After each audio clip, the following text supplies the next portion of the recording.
Ah, you got here even earlier than I expected. That should give us just enough time to go over some details before the opening ceremony. How about a cup of tea first? I'm sure it was a long trip. Now tell me, Traveler in Paimon, have you heard of the Nodcry Trade Expo?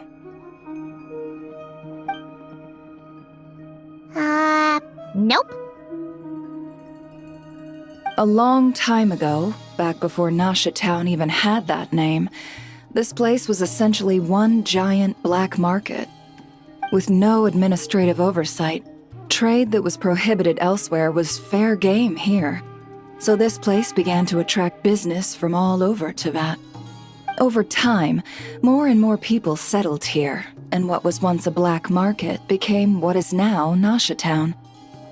The spirit of free trade has been a local staple ever since.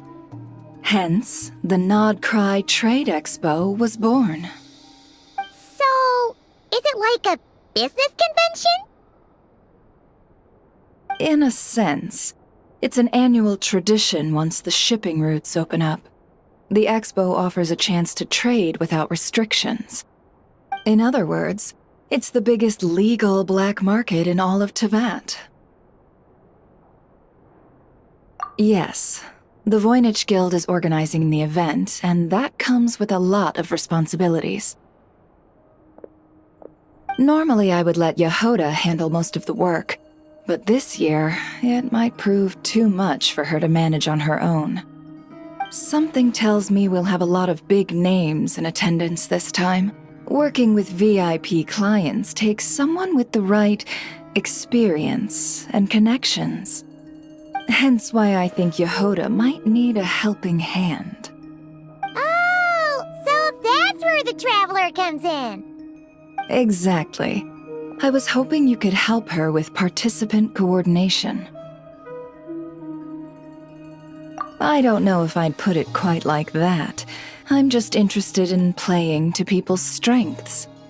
In addition, I think you'll find the compensation to be quite to your satisfaction. Confident. I like it. This is exactly why I chose everyone's favorite globe-trotting hero for this job. I do have one special request, as the one offering this commission. In principle, the Nodcry Trade Expo is a platform for commerce with no restrictions. That said, the Guild does have one line that is not to be crossed. I'll need you to help make sure all participants are clear on this unspoken rule. As long as everyone complies, the expo should go off without a hitch.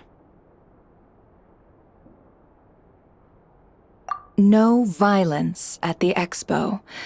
The Guild has pledged to ensure the safety of all sellers and buyers in attendance. Violence? Whoa! That wasn't even on Paimon's radar!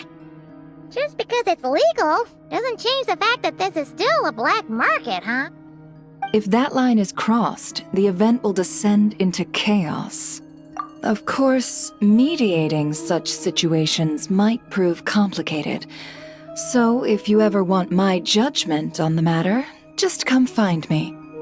The expo is being held on the shoreline to the southeast of Nasha Town. Yehoda is working on setting up the booths as we speak.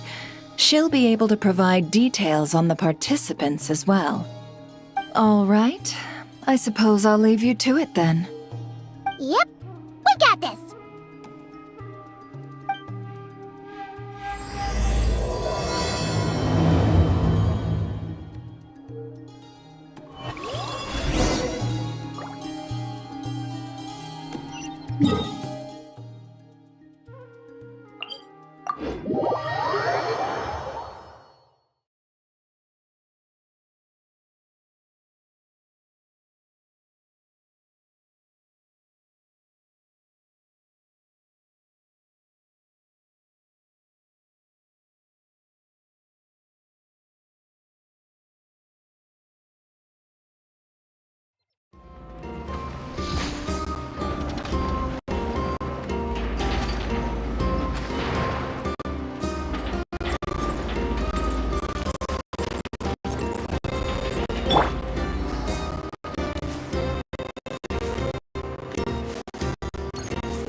go with this. We can't keep changing the setup. Where are the goods being stored? You still haven't told us. And what's the guild's cut on transactions this year? Sorry, one question at a time, please.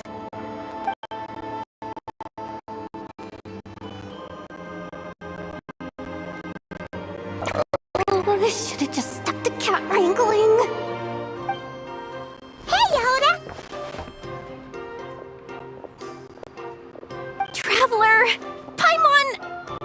Sorry. I've got kind of a line here. Don't worry, we're not here to pile more work on you. Really? Boss Neff, you absolute lifesaver! I'm seriously drowning over here. Oh, you two are doing me a huge favor. Never asked us to handle participant coordination. So, how can we help? Let me think. Oh, right. There are still 3 participants that haven't checked in. At least I think it was 3. Ugh, come on, Yehuda. Get a grip. I'm not forgetting anything. Am I? Looks like Yehuda's doing her freaking out face again.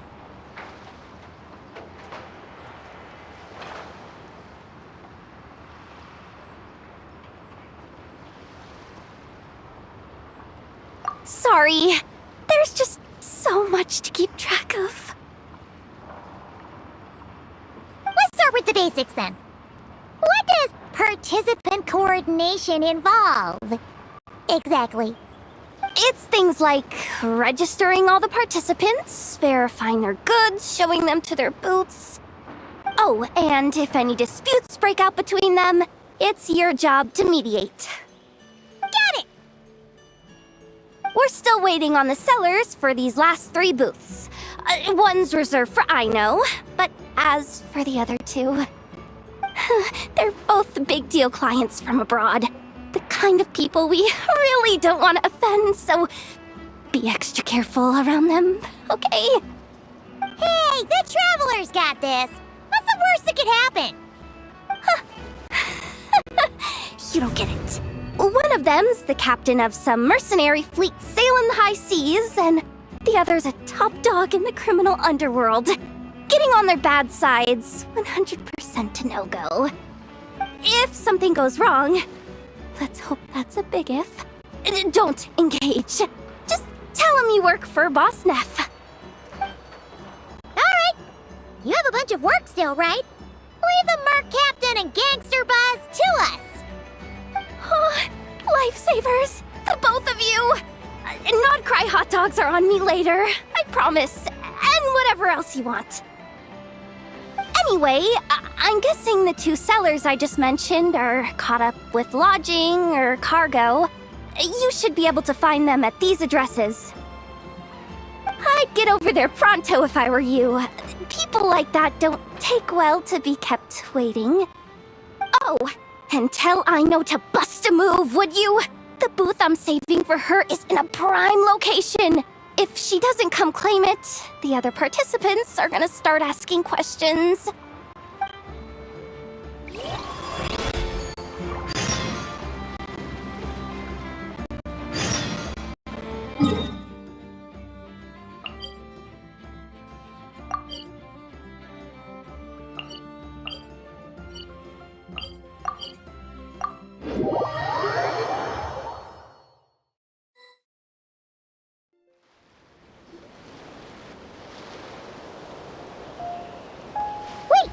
Is this?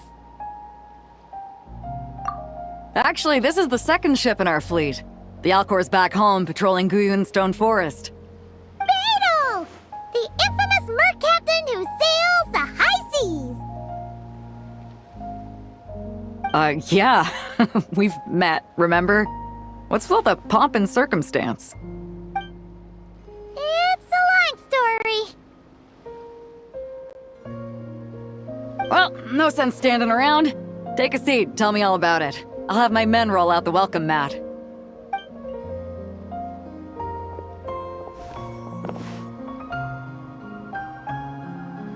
Ah, I see. So you know the head honcho of the curatorium, huh? Your network of connections is something else, that's for sure. Right. We need a record of who's participating in the expo and what you're planning to trade.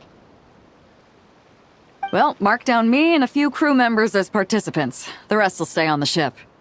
As for what we're trading, take a look.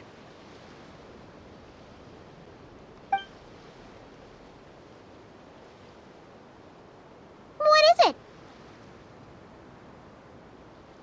A while ago, Ningguang revamped the Guizhong Ballista. The beauty you see here is one of her new and improved models. It has insane firepower and comes complete with remote guidance for accurate striking even at long distances. I just know people are gonna be fighting to get their hands on it. Are you sure you're allowed to sell stuff like this? Don't worry. Compared to the model the Millileth's using, this one might as well be an antique. Never wasn't kidding when she said no restrictions, huh? Oh, I'm sure someone will bite. Buyers from all over Teyvat will be in attendance after all. Yelan? Ah, sorry. I was so busy with the cargo, I forgot to mention that Yelan was aboard. No worries.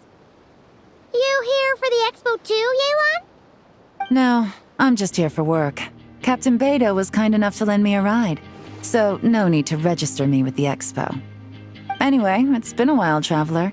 If you get the chance, be sure to pass along my regards to the head of the curatorium. The sensitive kind. Sounds like our cue to stop asking questions, doesn't it? Well, I'll be off then. Once I'm done with this, drinks are on me.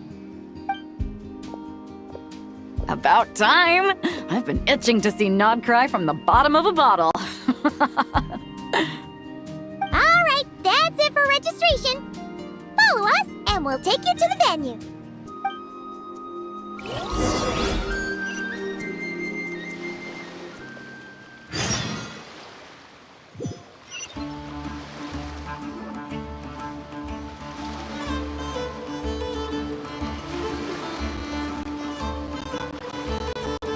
So, this is the place, huh? Not a bad spot. When you've got some time, come help me test the remote guidance on this thing. It's a real thrill, you'll love it.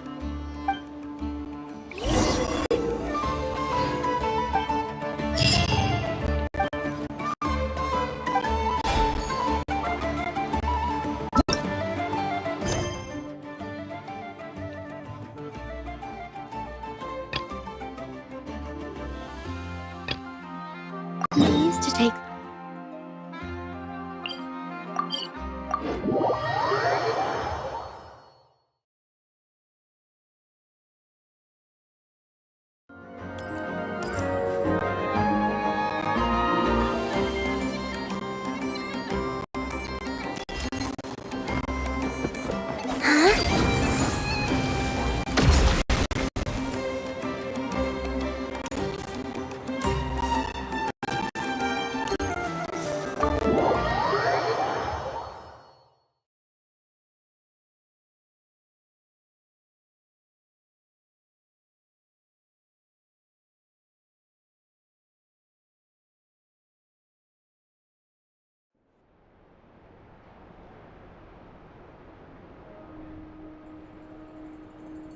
Understood.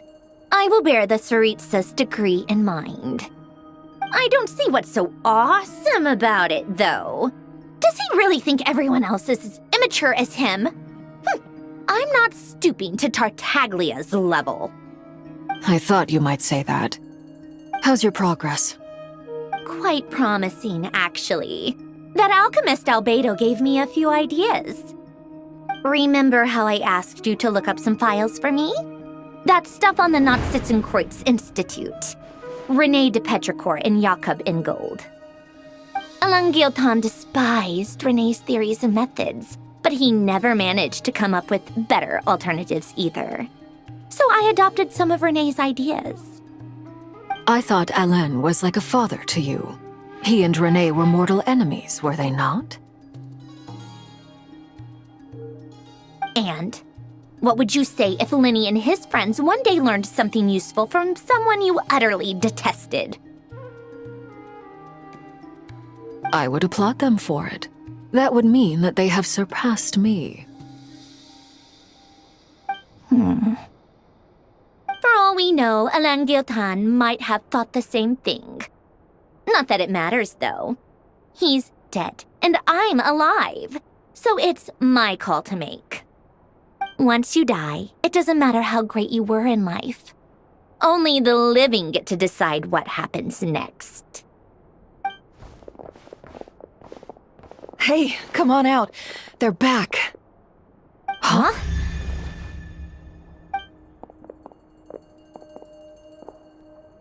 You're back? And your head's still screwed on? And you still have all your limbs? What does it look like? Way to keep your composure, madam. Excuse you. I am perfectly composed. Glad you're okay.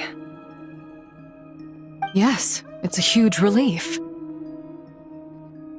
Worry? Oh, yeah, right. You think we, the Fatui, were worried about you? We were worried sick. Hey! The Traveler and I were already friends. You are free to join this mission in whatever capacity you please. Much like your tea parties. It's a laugh a minute with you guys. I must say, I was quite surprised when Mr. Albedo told me he would need no additional aid. We discussed this on our way back as well. I am rarely so unequivocal, but in this case, we had full confidence in Hat Guy. He said he knew what he was doing. Albedo and I pretty much had to just wait outside on standby. Meanwhile, Hat Guy broke into the energy field and rescued the Traveler solo. You didn't have to mention that. Well, I'm thoroughly impressed. You are a force to be reckoned with, Hat Guy. Is he back? Is he really back? Traveler! It's really you! Oh, thank goodness! Paimon missed you so much! You can finally breathe easy, Paimon. It's great to have you back in one piece! Oh, Paimon's been having nightmares the whole time you were gone! Look at them. You know, once you reach my age, there's nothing better than watching a misty-eyed reunion between friends. It's nothing. Same goes when you get to my age, too. I bet Ino and Anefa would be tearing up as well if they were here.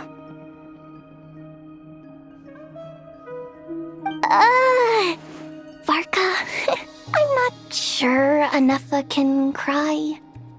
Oh, yeah, good point. Hey, your eyes are looking a little red and puffy. Come here, let's hug it out. What? Ew, no! No, thank you.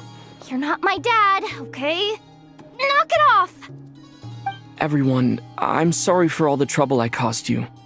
But the silver lining is, I didn't come away from this ordeal empty-handed. While I was being held captive, I learned a lot about Dottoro's current capabilities, and what he plans to do with them. Allow me to explain.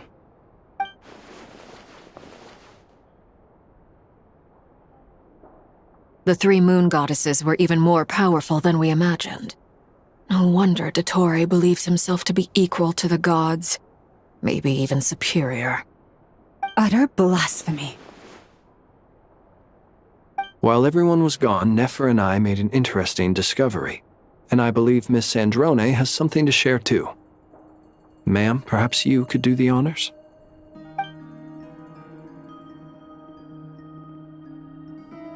Called it. Getting rid of a pesky troublemaker like her is like trying to clean up after a crumbly cake. It always comes back to haunt you. Our next step is to find a way to bring her back. A place where time flows backwards, with no destination in sight. Surely it must have been created for a specific purpose.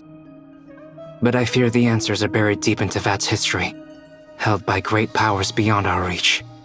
It sounds like she's on a specific path through time, just traveling in the opposite direction to us. The question is, where does that path lead? Or will it keep going to infinity? We considered that question as well. Strictly speaking, time is not infinite. Indeed not. Every road has an end. Nicole! You sure loved quietly sneaking in mid-conversation. I do, in fact. It's something I've always done at our mages' tea parties. Quiet, mysterious, and persuasive. You wonder what lies at the end of her road. Well, just as the world has a beginning and an end, so too does time. And so, the end of the road is the moment that Tevat was born. But where Miss Columbina will end up along this road, that depends on where this particular river of reverse time began. What about the original moons and the moon goddesses? Do they have a beginning too? All things do. In the beginning, no moons adorned the sky. It was the Dragon King Nibelung who raised the 3 moons into the heavens, and thus were the moon goddesses born. They were shadows of the planet, born to wield Nibelung's authority and oversee the world on his behalf. They were extensions of his will, manifestations of his majesty. But then one day, they disappeared just as suddenly as they had once been brought into being. Nobody knew where they had gone.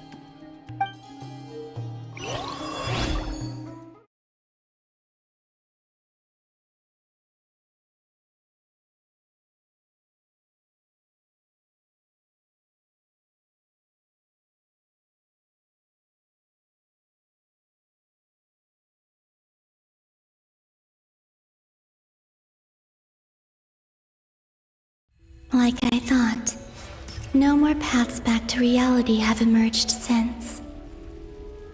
But how can I be sure that I'm going the right way without scenes from reality to keep me on track? I can't even be sure of how long I've been walking for. The further I travel, the less stable this space becomes.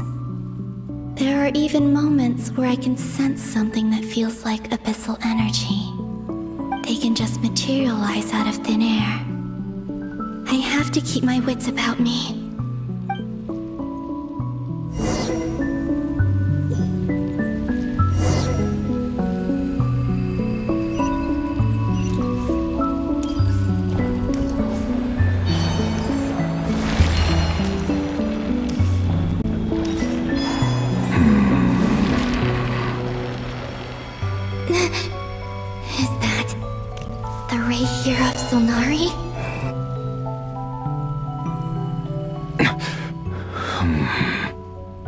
You're the moon goddess. But how? Please, there's no need. I'm not interested in fighting anymore. I find that a little difficult to believe. Yeah.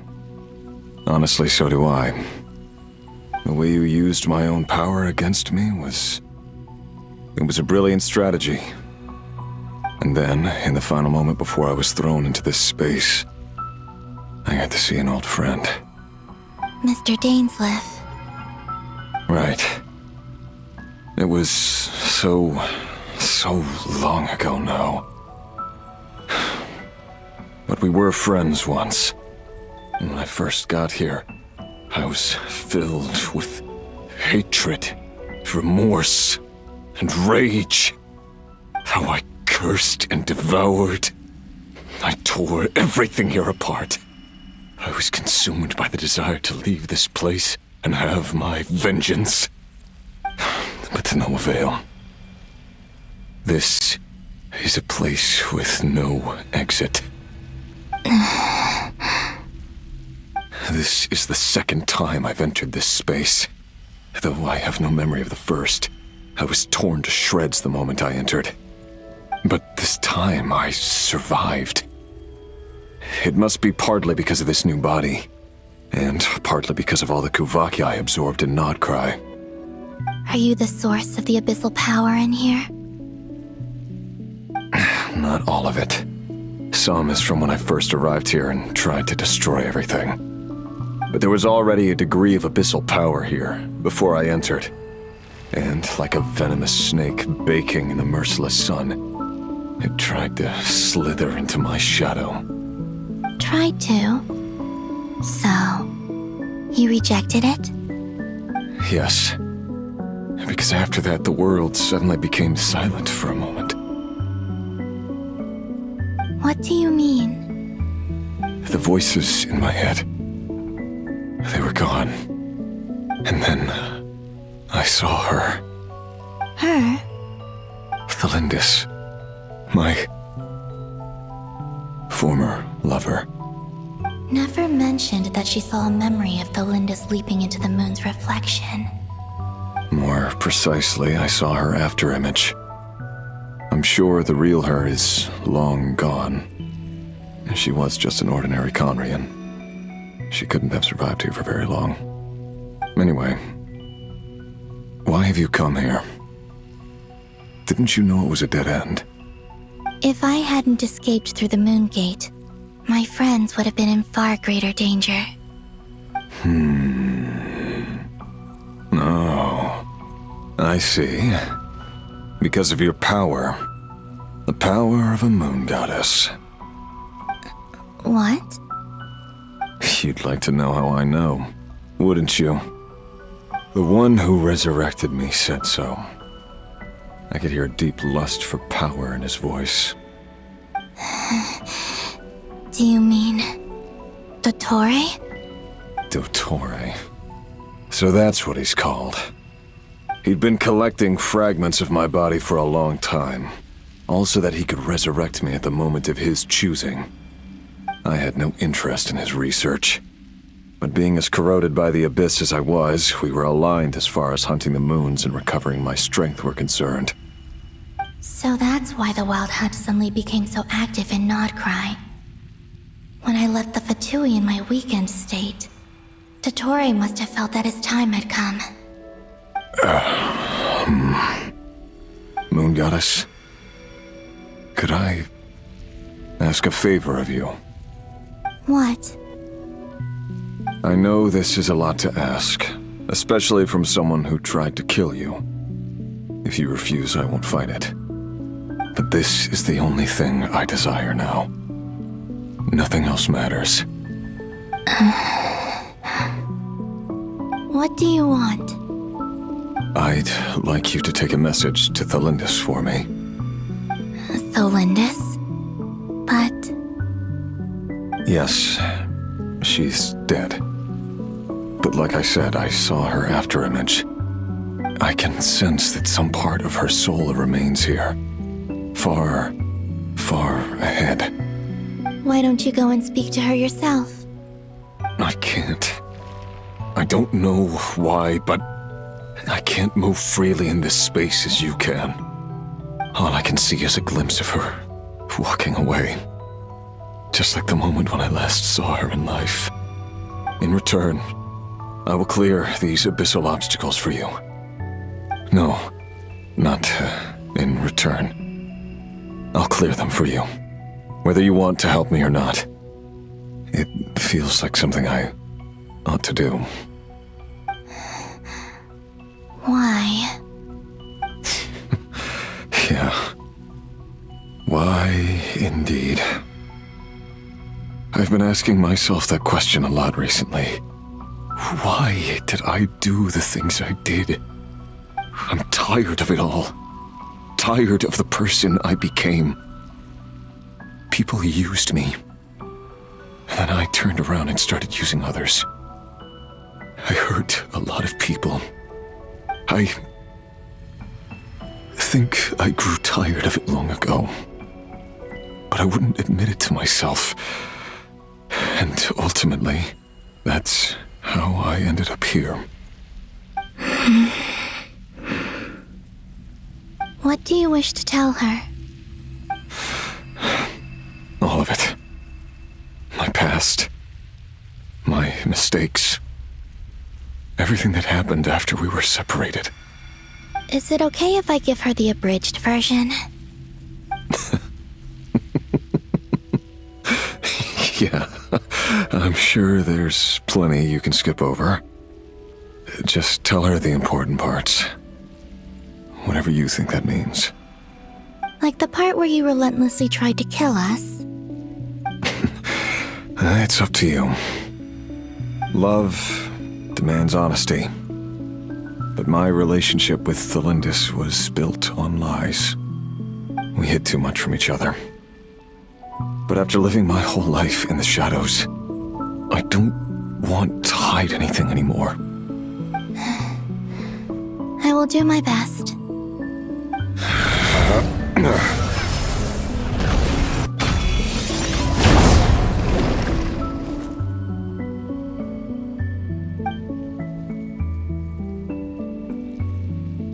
There. The Abyss will no longer stand in your way. Even though Mr. Dainsleif felt he had to fight you, I think he still regarded you as a friend. Dane? He said that you betrayed him, but he also felt great remorse at never having understood what you were truly going through.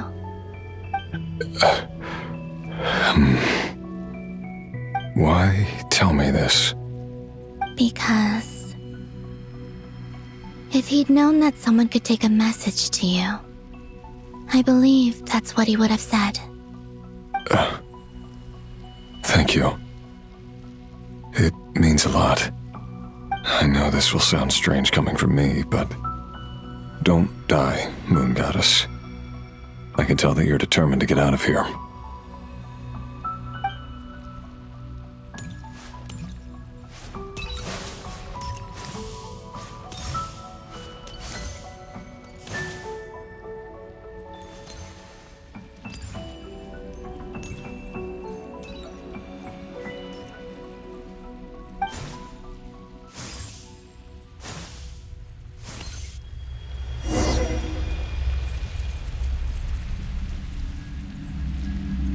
He kept his word.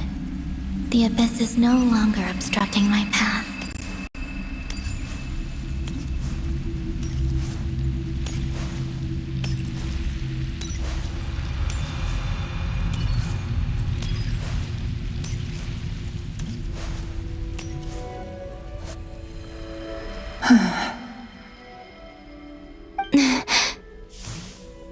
Is that the Lindis?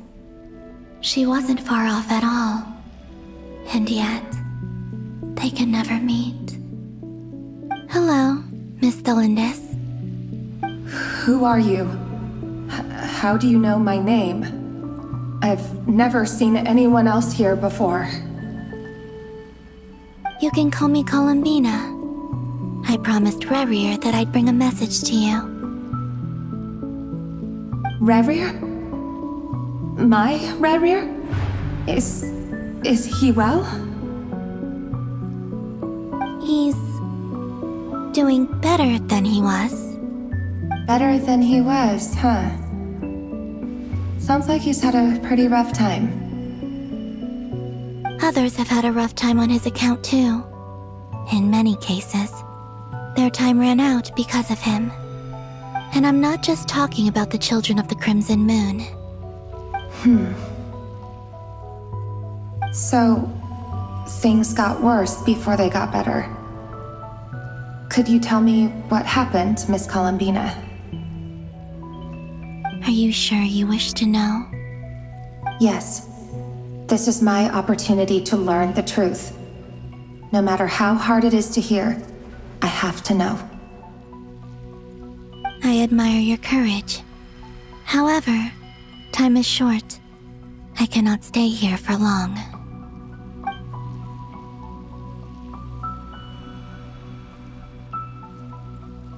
Rerir had seeds of hatred in his heart, and many people nursed them for their own ends.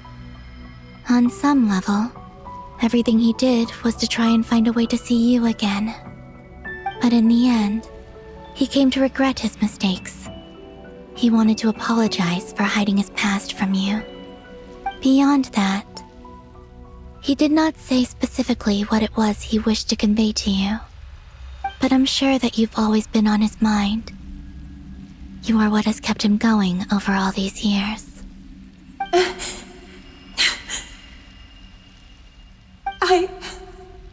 I'm sorry, Miss Columbina. This is so upsetting. I'm not sure how to put my feelings into words. It's all right. I understand. Well, that's everything from me. So, I guess I'll be... Wait. One moment.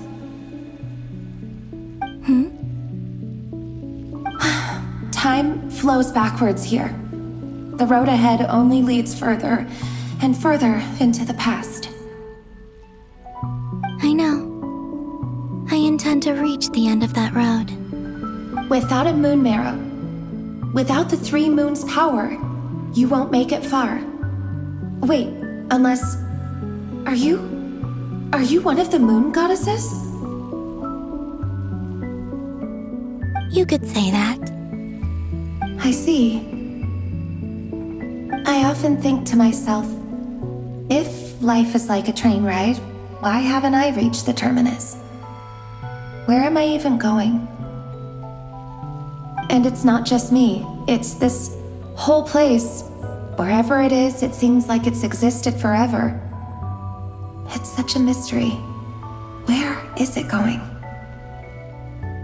I must seem so ridiculous.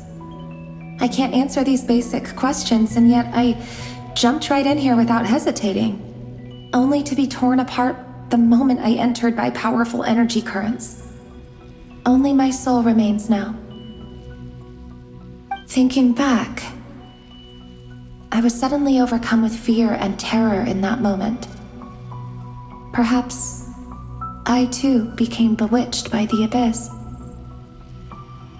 I may have been the leverage it needed to control Rayrir. I used to be a researcher at the Universitas Magistrorum in Conria, researching the iridescent moon's marrow. Eventually, I came to the conclusion that time in here flows in reverse. Rayrir was one of the Venster King's retainers. With me, he was in an impossible position. It plagued him constantly. I wanted to help him escape his lot in life. I wanted him to be happy, so I thought I'd use this place to return to the past. At the time, I thought I could just go back to the day that the Venster King first found the princess. It was only after meeting the princess that the Venster King started going too far with his research into the abyss. That was the day all of our woes began. I thought I could stop the king from ever meeting her and solve everything. I couldn't kill the Venster King himself, so I had to find another way to save Rayrir. That's why I wanted to go back, to kill the person who had brought new possibilities to our realm. I'm sure it was a futile endeavor, but the abyss probably enhances the basest human desires. So I naively hoped I could change everything. But I was simply too weak, like a speck of dust against the whole universe. Look at me. I didn't even survive the journey here. Not physically, at least. I know I'm never getting out of here, but you're different. You can make it, and I want to help you. I owe you that much. How do you plan to help me? Have you noticed the golden energy that exists here? Based on my past research and my observations since coming here, I believe they carry you forward faster. I can share what I've learned and help you understand the pattern in which this energy appears.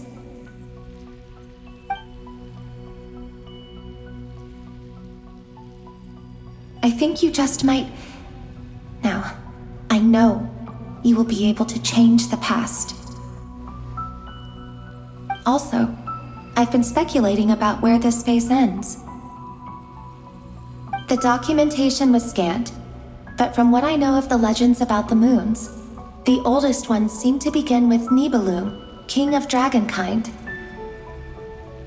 I have no way of verifying any of it by this point, but if it's true, you might be able to reach that era if you keep walking.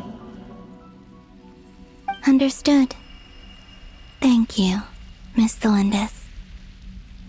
I'm the one who should be thanking you. If you hadn't entered this realm of everlasting death, what use would my deductions be? Thanks to you, they have some meaning. About Rayrir, I'm so sorry. For everything. It wasn't your fault. That's not true. Because we both feared bringing trouble upon each other, neither of us ever told the truth.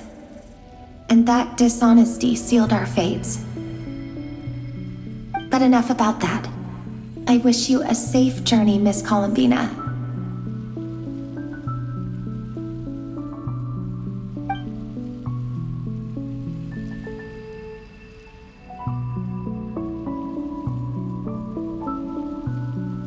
And may the outside world never have to experience pain like this again. Rayrir, you're there, aren't you?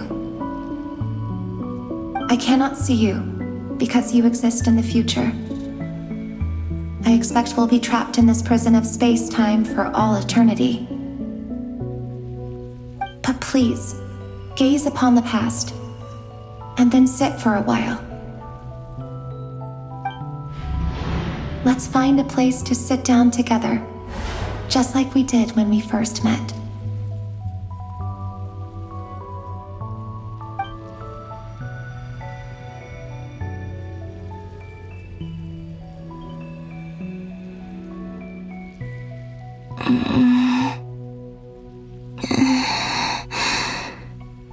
How long have I been walking?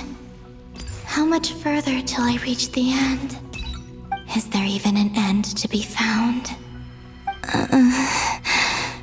Everything's getting blurry.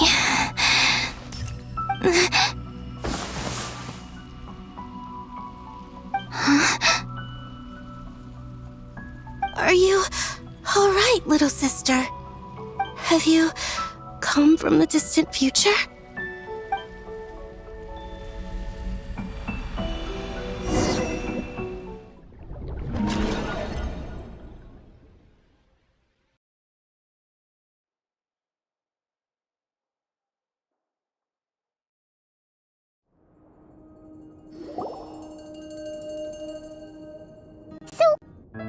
Exactly did the moons just disappear? Shouldn't it be a little harder to get rid of major creations like moons? The world is a vast and ancient place. On a certain scale, all life lasts for but a fleeting moment. Miss Nicole explained that the moon goddesses likely perished in the War of Funerary Flame. The moons themselves were also destroyed at that time, save for the Frost Moon, from which a new moon goddess was later born.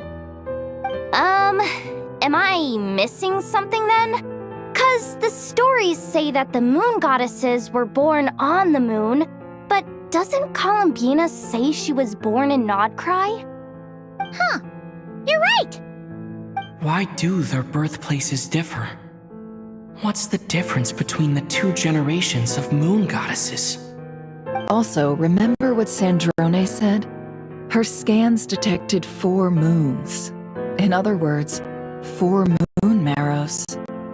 Technically, the result of the scan means that 4 moon marrows were detected and positively identified as moons in that moment. In other words, this piece of information alone isn't enough for us to know how Miss Columbina is doing right now. Yep, we have no way of staying up to date on whether she's dead or alive. She's on her own for now. But at least she's trying her best to get back to us. Yeah. She's a tough cookie. And a sore loser, too. We have to trust that she'll find a way. Because we really need her power. As much as it pains me to say it, we've got no chance of beating Dottore in a straight-up fight. He's much too powerful. It wouldn't even be close. That maniac is going to devour everything in his path until he reaches us. We need to find someone or something that can stop him before he does anything worse. I'll be frank. Our only hope of defeating this false god is with a real moon goddess on our side. I'm not just saying this because Columbina's a friend and I want her back safe and sound. It's just the truth. And I know that even she was no match for him when he attacked, but I don't have a better solution. We're not giving up on saving her, whether she can defeat Dottore or not. Right. Don't worry, Miss Sandrone. We're all aligned on saving Columbina. No one's trying to argue that we can only justify saving our friend because it will help save the world. This is about multitasking. We want to save both.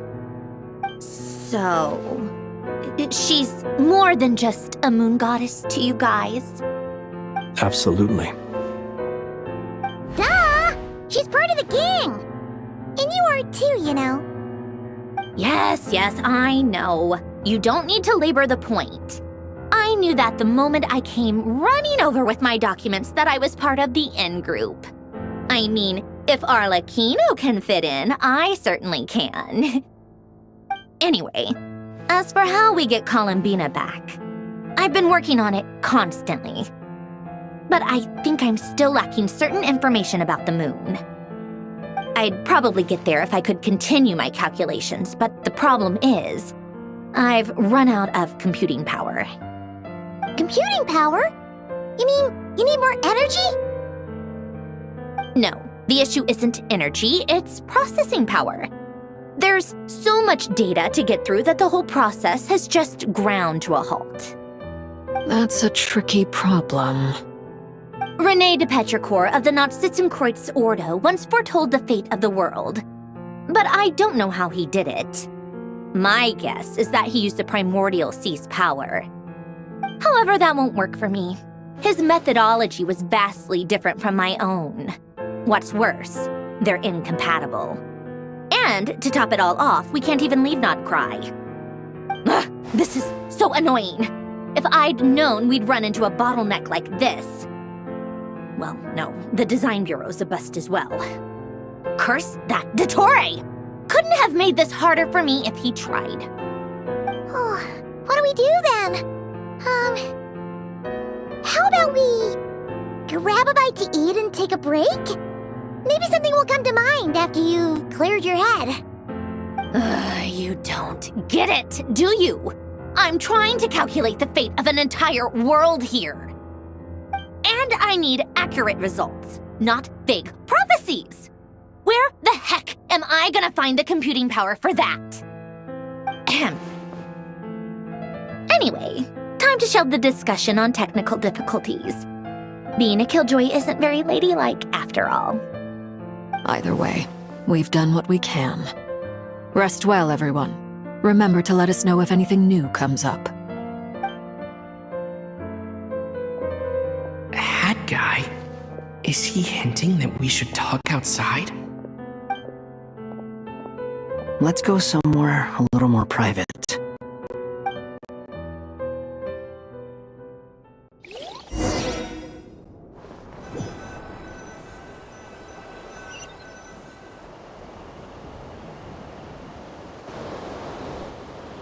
You know that Dory went back to Sumeru, right? Yeah, she mentioned she was planning to head back. Things aren't looking good for Notcry. She's gone to spread the word so that Sumeru has a chance to prepare for the worst. From what I know of Dottore, there are two possible reasons why he hasn't made a move yet. One is that he's still working through some kinks in his new powers. The other is, he wants to see how we're going to react. He'll easily devour everything eventually, so I guess he's in no rush to make it happen. The first false god he made was me. Now it's his turn. Even though my records were erased from Irminsul, Dottore ideas haven't changed one bit. He once told me that becoming a god was like turning yourself into a hungry wolf or giant serpent to devour the moon. Clearly, he began studying the moon goddess's powers long before he even tried making a god. He's always wanted to get his greedy hands on divine authority one way or another. And in the end, he devoured the moon where I failed. In the desert of Sumeru, there is a chessboard built by King Deshret, also known as Al-Ahmar. I don't know if it was a real game, or if he was just trying to challenge his servants and citizens in some way. But creating games and setting rules, gods do that as a matter of course. That's the kind of power Dottore craves. Now he has the Trilunar Authority. His power is leagues beyond the common people.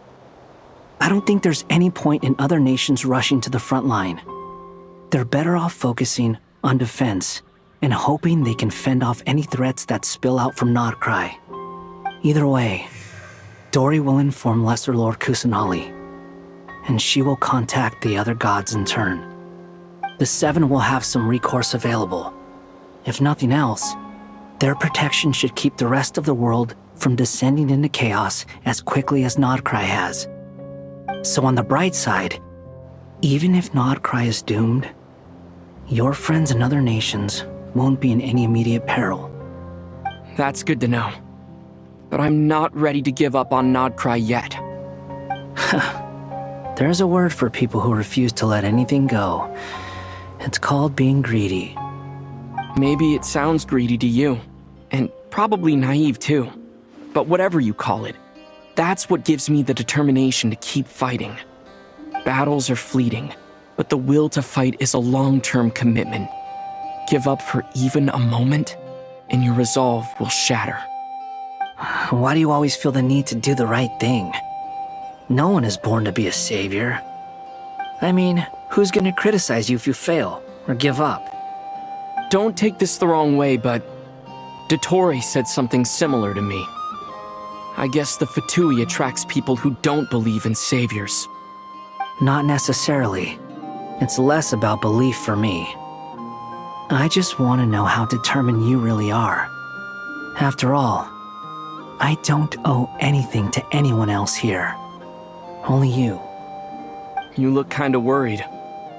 If your arch-nemesis was about to achieve their ultimate goal, I think you might feel a little worried too.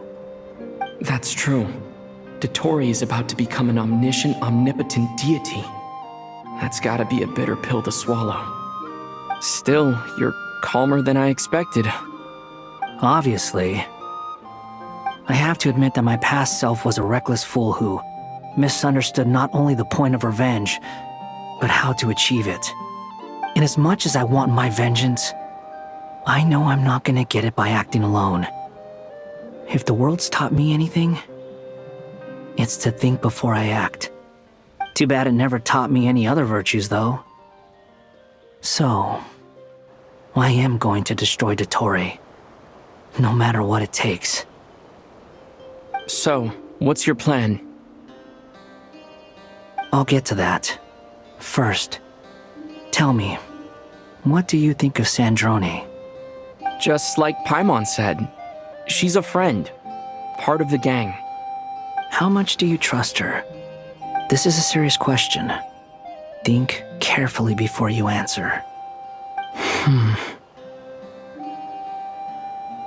Although she's with the Fatui, she has her own values, and she's helped us a lot. If nothing else, she's clearly going the extra mile for Columbina. I see no reason not to trust her. If you say so. In that case, the three of us need to talk. I have some thoughts about her computing problem. It can be solved, but it will come with a cost. How much? If I can afford it, I'll cover it. Sometimes your heroism really backs me into a corner. You know that? Come on, let's go talk to her.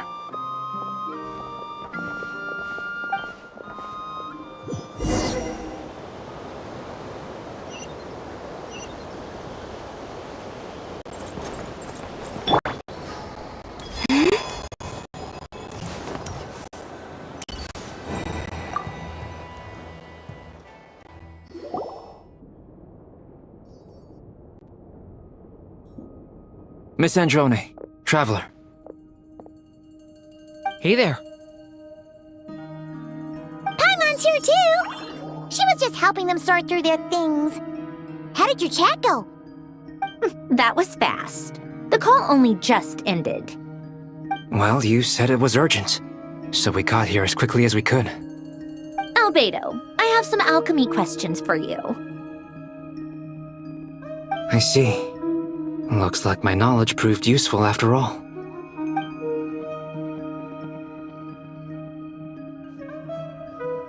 If I might ask, what is the end goal for the modified formula you'll be using? I needed to predict the future of the entire world.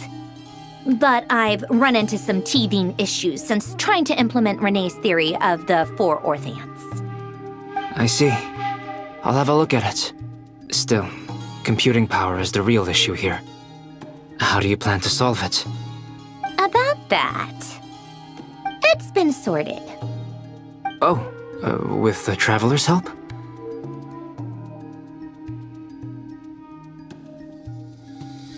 Actually, you're not wrong. He found the person with the solution. Was it Hat Guy? Yeah, it was him. Wow! Go, Hat Guy! Seems like all that time studying at the academia is paying off big time. But where is he? Wasn't he the one who asked Albedo and I to come here? Come with me.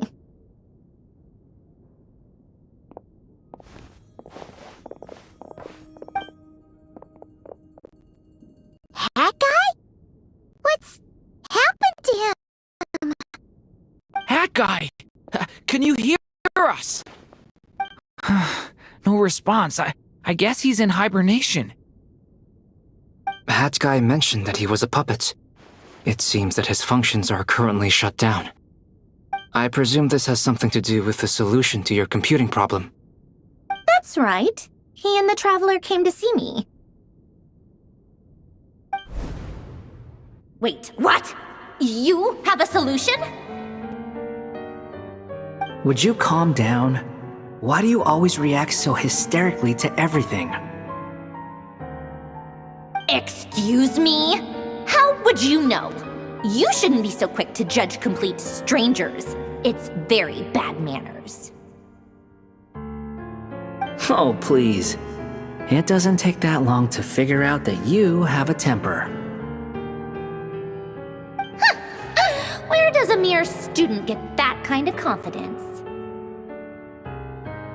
I've actually published more papers than you. Not that status counts for much. Even Paimon's applied for academia admission. Huh? Are you serious? See? This is why I can't be bothered to explain myself. She recognizes no one's skills but her own. Okay, fine. I'll hear you out. So, tell me, how do you propose to solve my computing power problem? This world itself is constantly processing all kinds of information. If it's the world's future you're trying to calculate, you need a processing device that's designed to cope with that volume. Easier said than done. Only Irminsul can handle that kind of... Wait, is that what you're suggesting? But surely we can't just plug my formula directly into the ley lines.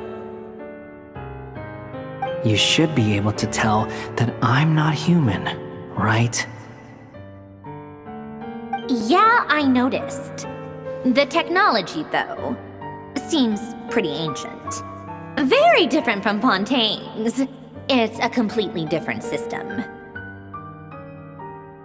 Conrian, to be precise. I'm what they would have called a puppet. Puppets need an energy source and processing power.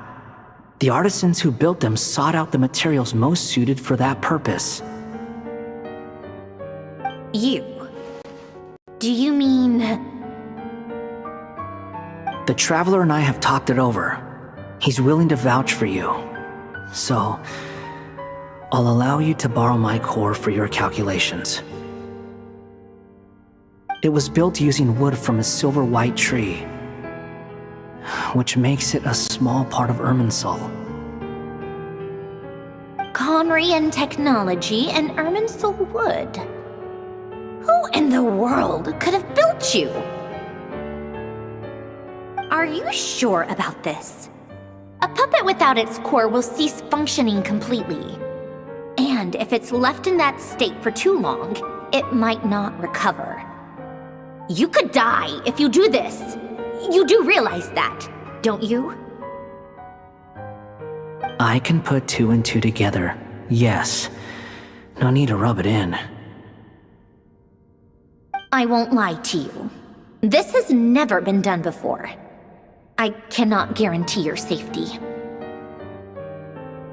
Doesn't matter. I'm prepared for the worst. Did you two actually talk this through? Is he... Are we really considering this? Yes, we discussed it. The bottom line is, he trusts me, and I trust you. Let's give it a shot, shall we? Honestly, I have no clue where this kid even came from. But for whatever reason, he lent me his core to use in my formula. I'm very close to finishing my calculations now, and the core is currently in use. So I'm sorry, but I can only show you a sketch right now. This is what the core looks like. A silver-white branch. It certainly matches the legends told about Irminsul. Is Hat Guy gonna be okay? He's not gonna die, right? Right? In theory, he should be fine. As long as we put his core back in time. Beyond that, all I can say is that I'll try my best to avoid risk and make sure the core doesn't sustain any damage. I think I know why you called us here now. Someone needs to watch over his body and make sure it's protected until the process completes. Correct. He said that the only ones he trusts here are you two, and the Traveler. And the Traveler will have other work to do. He will have our undivided attention. Aw, Hat Guy. On a more positive note, things are progressing steadily on my end. I'll call everyone in for a meeting once the results are out.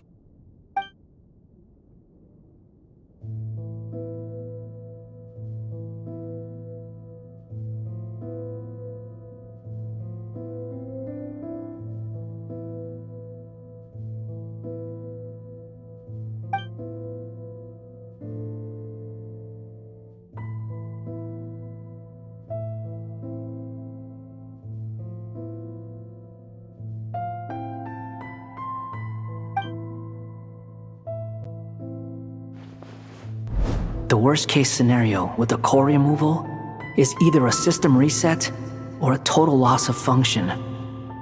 But I'm not afraid. A quiet death should have been my fate long ago. A core is completely different from a heart. It's like another vital organ entirely. I never believed it could be a true replacement for what I sought. But in the end, it turns out the core was more useful to me. Pretty funny when you think about it. It's like the punchline of my entire life. Do you think there's any difference between a puppet and a human? If not, then this would just be another samsara. I have already experienced both a past life and a next life. Part of me wonders whether I'm only capable of making this decision because I've become a real human. What's with that expression? Isn't this a good thing? Sandrone will succeed, won't she? She has to. She will. We all have to persevere until this is over. That's right. And I'll protect you all until a moment of victory arrives.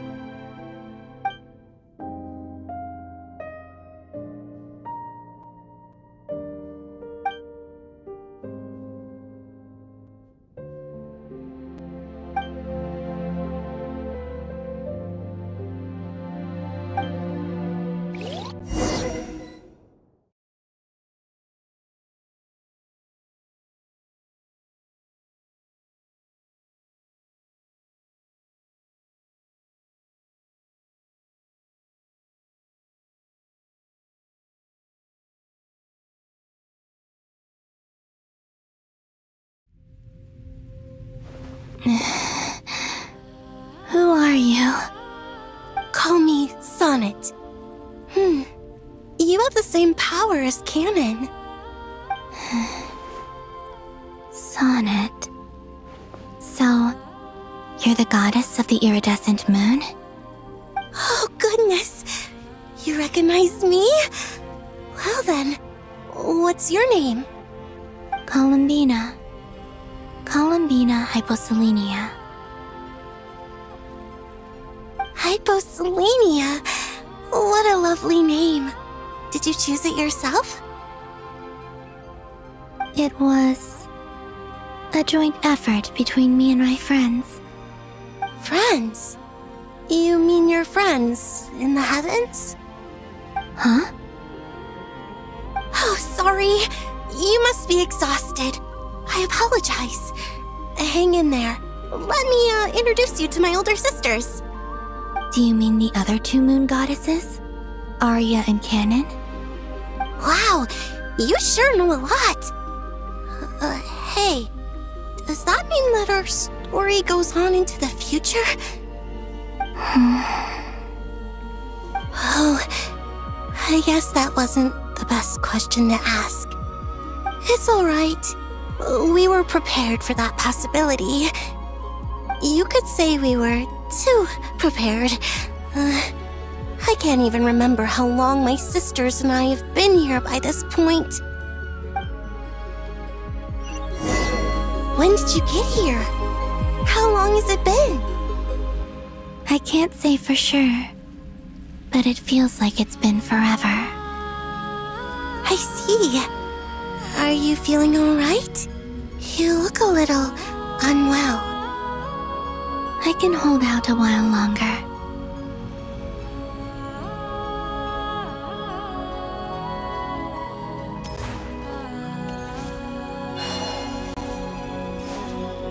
We don't have far to go. The place where my sisters and I are based is just up ahead. Don't worry, they're both really nice. I'll introduce you.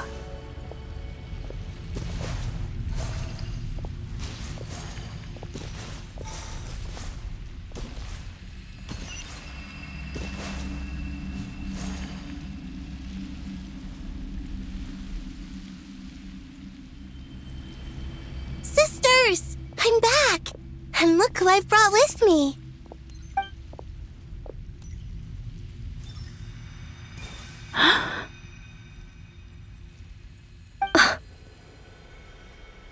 It's our lovely little sister, born in the far future. The pleasure is all mine.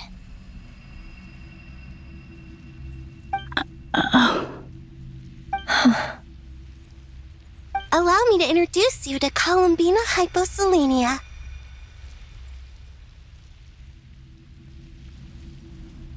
This is Arya, the goddess of the eternal moon.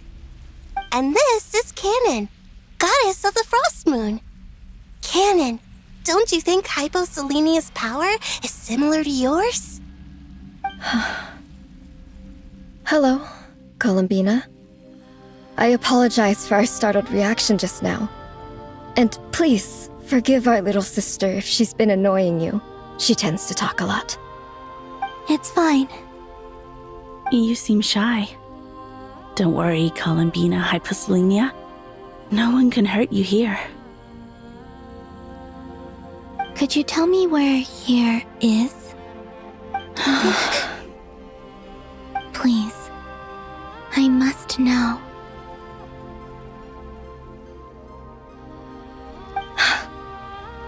My dear sister, this is where Tevat's original ruler, the Dragon King Nibelung, imprisoned the moon goddesses. What? You're scaring her, Canon. No, I'm fine. Please, continue. Nibelung, our original master, created us in the distant past to maintain Tevat. But he left this world and traveled into the dark universe beyond, to explore worlds vaster still. Day and night, we fulfilled our duty in the heavens. until the day that the first descender arrived. The great ruler of the firmament. The heavenly principles. Is that what later generations call them? I see. But we did not reject them at first, nor did they seem to harbor ill intent towards this world. We coexisted in peace. They were like a guest in our home.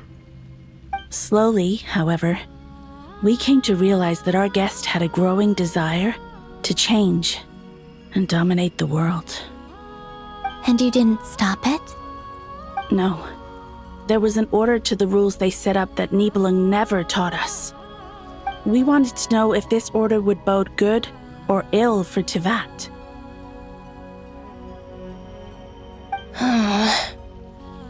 All right. Canon and I wanted to know. Sonnet was against it from the outset. Later, we discovered that this great ruler of the firmament bore an almost paranoid hostility toward the desire of certain life forms to seek power. Or perhaps they feared them. They would even cast down celestial nails as manifestations of their power, to punish the civilizations of the world below. Only this was far beyond mere punishment. Right. Their rules brought order, but the price people paid for merely testing the limits of those rules was far too great.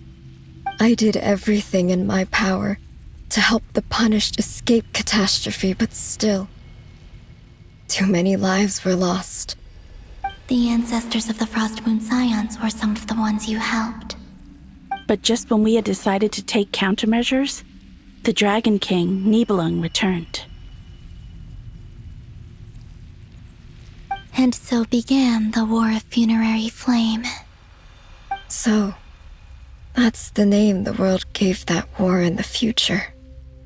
Well, who won in the end?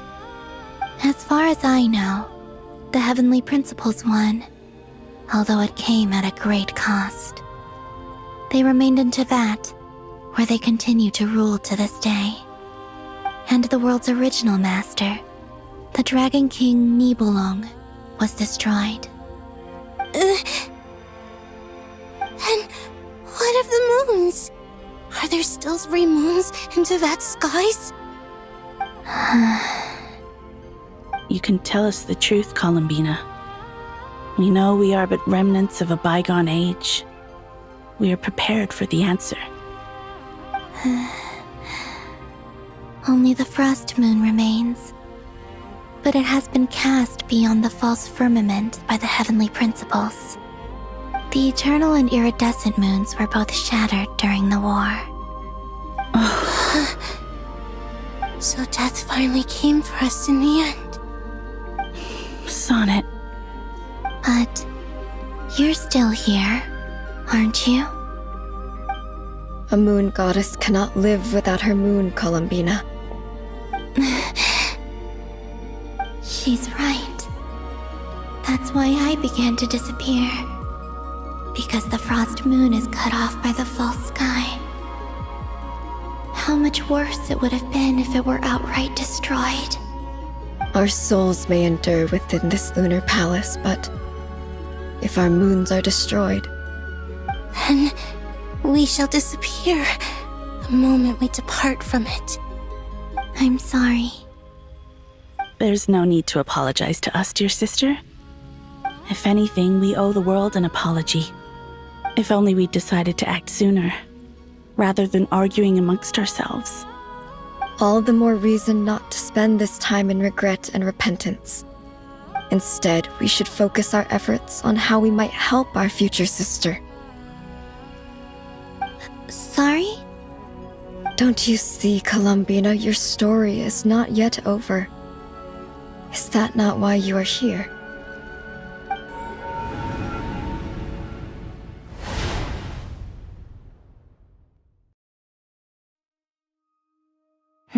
It's done. Initiate numerological array. Continue running primary process. calculate the world's fate through extrapolation, and identify nodes of potential change. Secondary process, scan for moons. Still 4. The number of moon marrows hasn't changed. Wait, let me think. Is it possible that there's something I've been misunderstanding about the moons all along? Variables. Variables in the world. I know where potential variables within the world come from. So what about the moons? Are there any variables there? Like their life or death, for instance. What if being alive or dead makes no difference to a moon?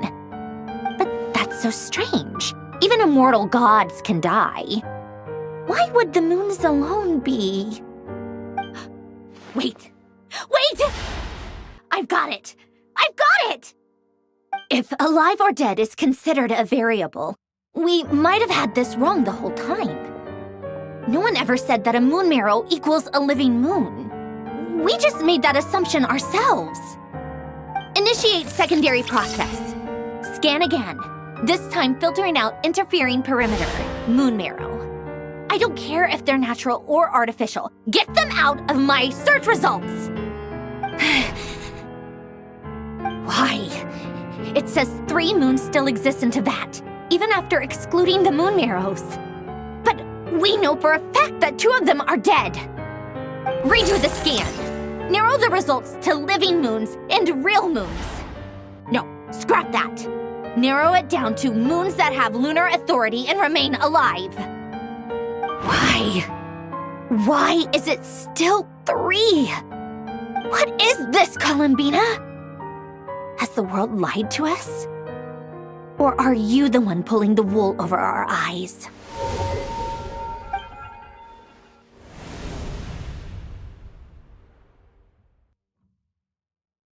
So, you think that the moon's reflection might be where Nibelung imprisoned the 3 moon sisters? Yes, it would explain a lot, such as why that space would respond to a moon goddess's power, opening the moon gate at her command. It would also explain why Miss Columbina has been unable to leave, and why time flows in reverse there. In the messages she sent, Columbina promised us she'd find a way to return, but we have no way of knowing how, when, or where this might happen. The fact that she still has yet to reappear in this world indicates that returning from that place is no easy feat.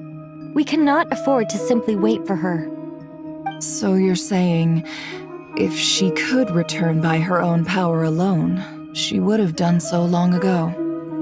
Yes, she certainly wouldn't leave it to this late stage when it's so touch and go.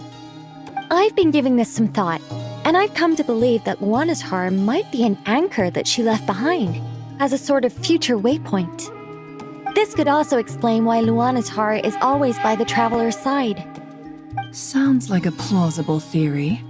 If that's the case, there must be some criteria we need to fulfill to allow Columbina to return to the present. The question is, what could they be?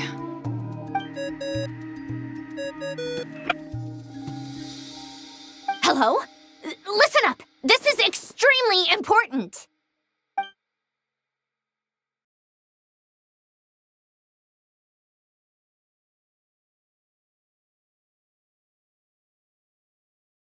Not only is Columbina alive, but she may well exist in a form unimaginable to us. I'm still unclear on the details, but she's done something truly inconceivable in the past. And the clue to what she's done lies in the moon and Teyvat sky. Truly amazing. Oh, I'm so delighted for her. I'm sure we all feel the same. And I'm sure Columbina is ready to get back here and fight by our side. I'll keep my calculations going and try to find some way of coordinating with her. But that's not an excuse for everyone else to slack off, okay? All of you had better keep trying to think of solutions. How can the dead moon still live? And Luanatar...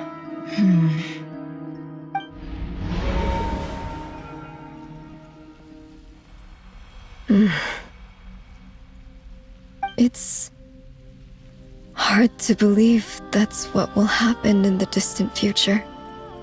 Our authority is linked to the most fundamental rules of Teyvat. I suppose it's no wonder that many would covet that power.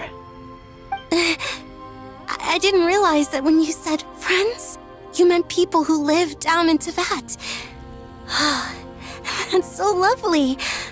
I always wanted to go down there and have some fun. Have you ever tried leaving this prison? Of course. Between us, we've tried everything. But no matter where we go, this space will eventually bring us back here. It's like the center of a whirlpool. Everything ultimately converges here, at the moment when Nibelung imprisoned us. In that case, have you tried using any of those pathways that connect this space to the real world? Sorry? What are those? They're passages through which you can make small-scale changes to reality by using Kuvaki. Or am I the only one who can use those passages? Because part of my soul remains in reality. Kuvaki. What is that? You don't know? It's a unique kind of elemental energy found only in Nodcry, the land from which the moons arose. Oh. Well, it's true that the moons first rose up from the part of Teyvat you say is called Nodcry. But there is no difference in the elemental energy between there and anywhere else. What? Could you show us some of this Kuvaki hyposelenia? Maybe if we see it, it'll make more sense. Okay.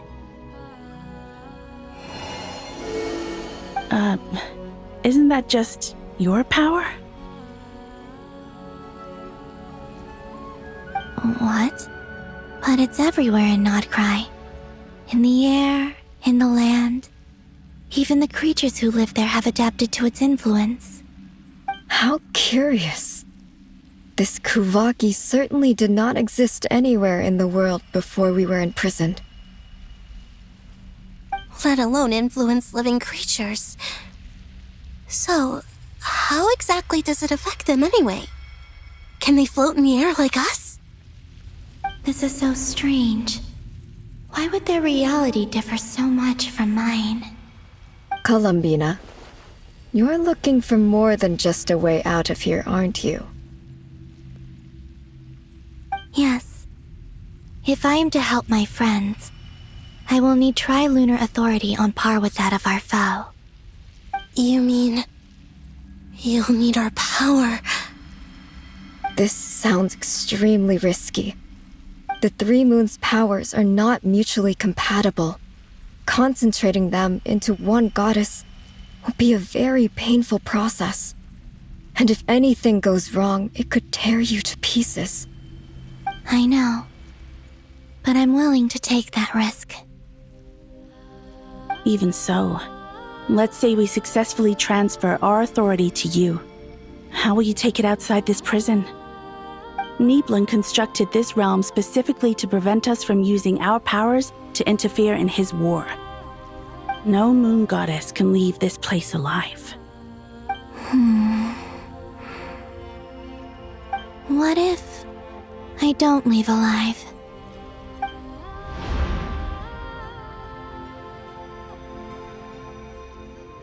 Where do we even start? How are we supposed to figure out what we're meant to do to help Columbina?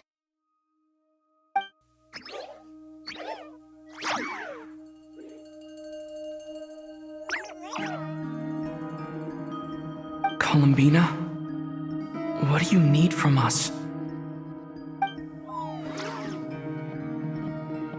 If she really got to the beginning of time in there, how do you think she'd leave us a message?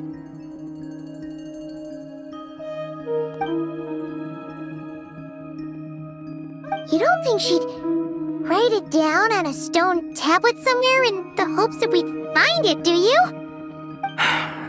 Seems unlikely. Columbina may not talk a lot, but she thinks deeply about issues like this. Let's review what we know. This is the Columbina who fought alongside us against the Rahir of Solnari, and with whom we celebrated Moon Prayer Night. She knows our personalities, our ways of doing things, even our unique strengths and abilities. So, if she wanted to tell us something from a long, long time ago, what would she do? Oh.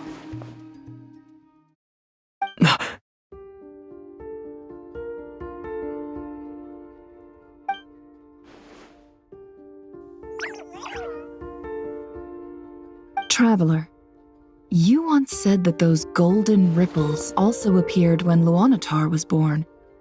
What if Columbina left Luanatar here, not just as an anchor to the real world, but for some other purpose?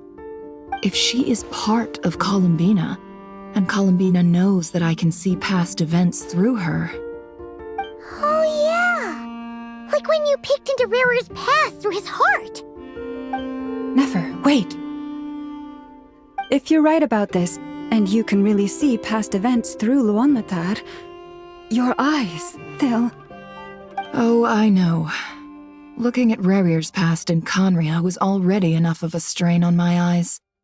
Looking this far back into the past, it'll surely blind me. But it's our only chance. This is the only way. Boss. We spoke about this once, a long time ago. Do you remember what I said, Yehoda? The day I lose my sight, the Curatorium of Secrets will be yours to run. But... What's wrong? I'd be overjoyed if I were you. This day's come a lot earlier than either of us expected. I need to know you'll honor our agreement, Yehoda. Promise me. Yes, Boss Neff. I promise. Are you sure you don't want some time to think this through? What is there to think through? I should have gone blind after our battle with Rarir. Frankly, it's almost criminal that I got away with it for this long. Then at least let me take some precautions on your behalf.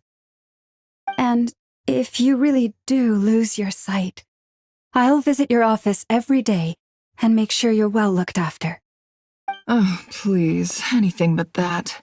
I was actually ready to go through with this. Are you trying to scare me into backing out? As if I could ever scare you. I'll assume you're just joking to calm your nerves. All right, enough chit-chat. Let's do this.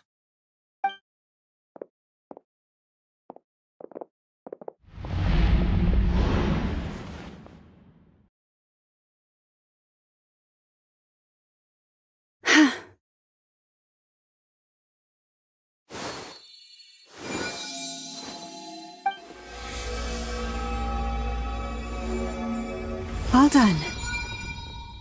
Good. Now give me some space.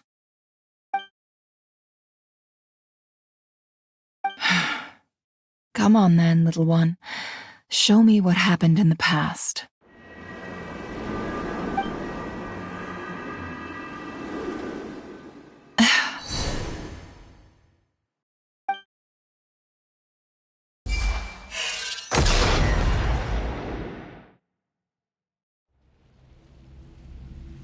Between the Trilunar Authority, Kuvaki, and the sole-surviving moon, the Frost Moon, I think I might know how to get back.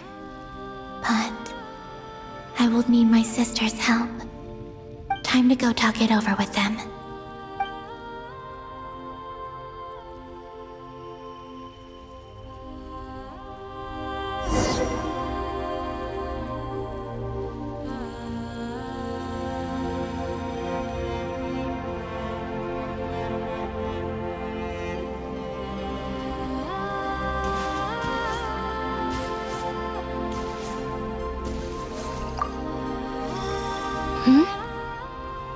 I hope it's not too dangerous. You really really scared me when you said that thing about not leaving here alive. Come on, let's go find the other two.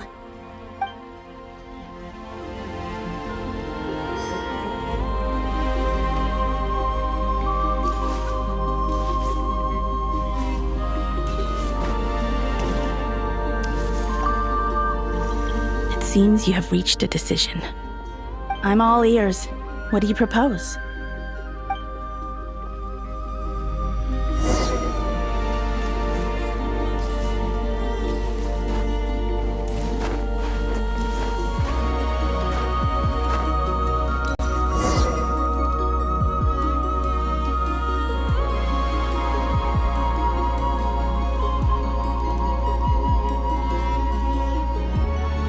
Have you figured it out, Columbina? Tell us, how do you plan to leave this place? I intend to die here, in this moment, and then be reborn in the future with the help of my friends. What? What are you saying? How can the dead be reborn? And how will you inform these future friends of your plans? You can't exactly leave oracles. Nothing can escape this place. Not a single ray of moonlight. And even if you found a way, what if they never find the message you left for them? You'll... No, that won't happen. Come again? They will find my message. I'm sure of it. I'm not following. How exactly will you achieve this? It's quite simple, really. First, I will leave my soul here.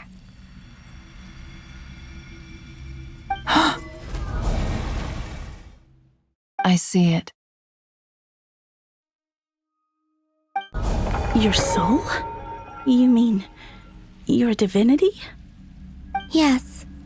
I once left a portion of my soul in the future. One so small that this prison barely noticed anything. In this very moment, she can resonate with my soul across time. When the time comes, I believe that she can serve as an anchor to pull my soul from here back to the future reality. Just as gravity connects the world to the moon. Exactly. In the future, where I came from, the moon has been cast beyond the false sky, but I can still feel that it is there. In a similar way, I can feel a connection to the soul fragment I left behind even now. My friends can use it to detect my presence. But how do you just leave your soul here? Is that even possible? On my way here, I met an ordinary mortal who entered this place long before I did. Her body is long gone, but her soul remains. And before that, I encountered an old enemy whose entire soul survives here intact, while the power that once corrupted his body has faded away. So, perhaps this space is specifically designed to imprison divinity and authority, but not the physical body. Still, even if your body can escape, would it not just be a lifeless husk without the soul inside? Wait, is that what you meant when you said you wouldn't leave alive? Yes. I shall turn my body into moonlight and pour it over Nodcry. That power shall protect the land and quietly blend into it, awaiting my soul's return in the future. However, I cannot do this on my strength alone. I would need your help to do this, so I'm humbly asking for your assistance. Oh, dear sister, you need not be so formal. As I said before, we are but remnants of a bygone age. You, on the other hand, were born alone in that distant future, and you have walked a long and lonesome road since then. How could I bear to let your story end here in this dungeon? Don't forget, we are your sisters, your family.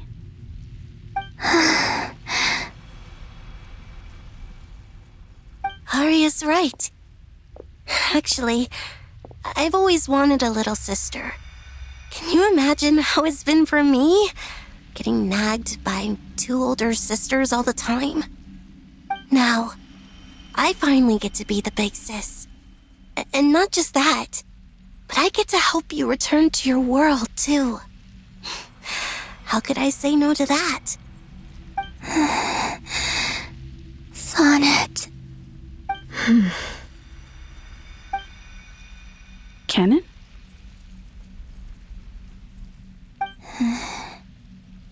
I'm sorry. I know this is a bold request. The Frost Moon is rightfully yours, and it remains intact. Oh, no, please, don't misunderstand me, Columbina.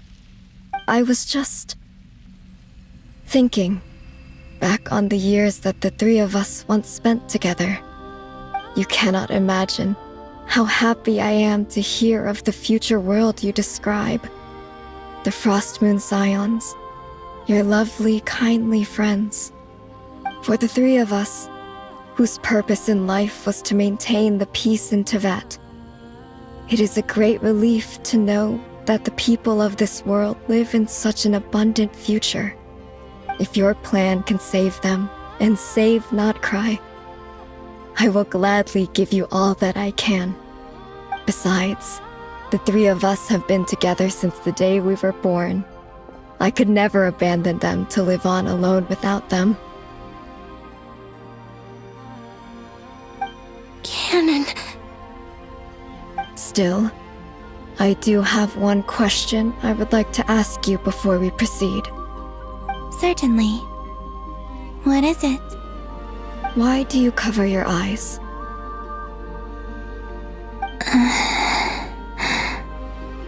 Yeah, I was curious about that too. But it seemed personal, so I didn't want to intrude.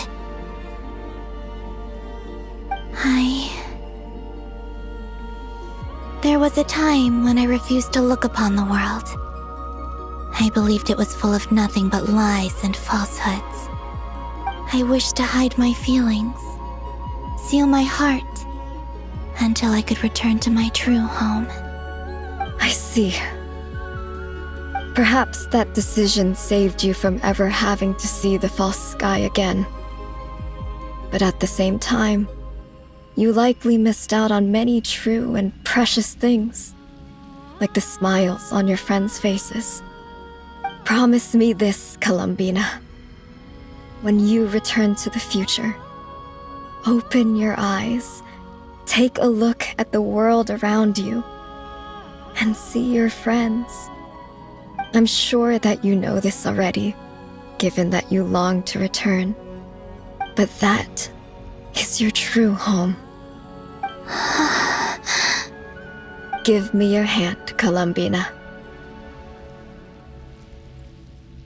Arya, Sonnet, you too.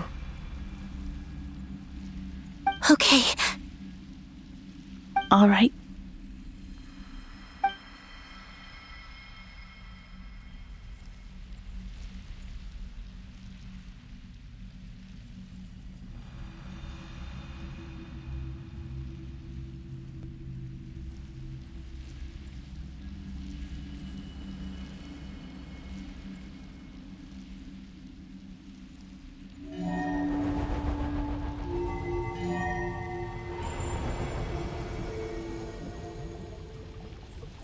We once were the songs sung for eternity, but now it is you who must continue to sing.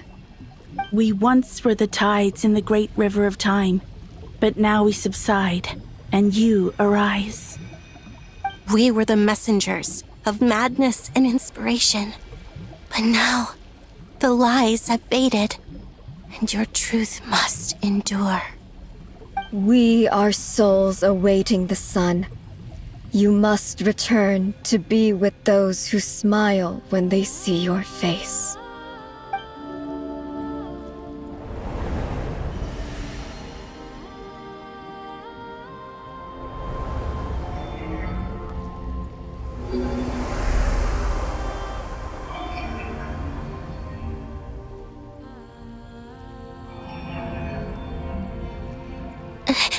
Is it done?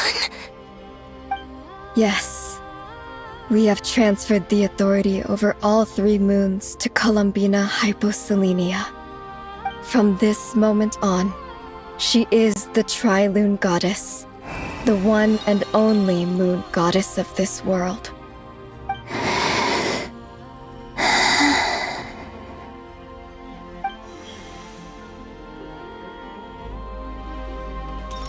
Thank you. Thank you, my sisters. Now go, and do what you believe is right, Columbina Hyposelenia. Be aware that we cannot grant you the power of the 3 moons beyond these prison walls.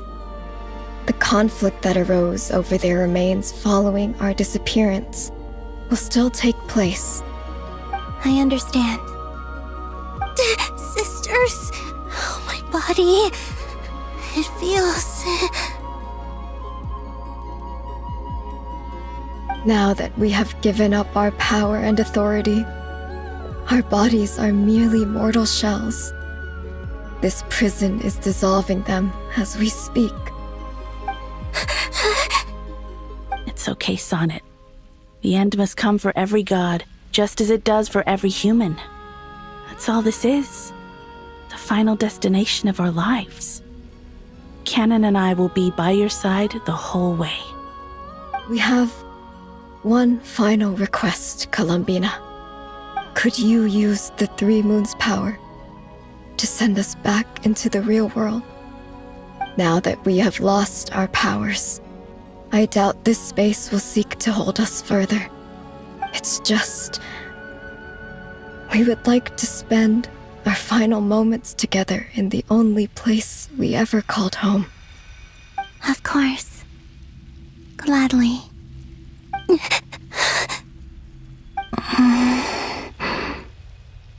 Sonnet? Yes. Don't... I wish I could tell her not to give in to the abyss. Not to be afraid. But is this really what I should say at this moment? Don't forget. I'm so glad to have a big sister like you.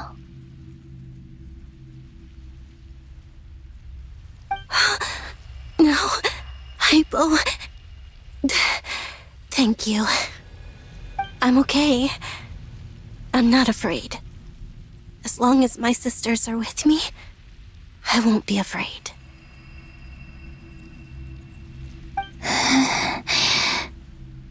It looks like this is goodbye, sisters. Goodbye, Columbina. Take care of this world in our stead. I will.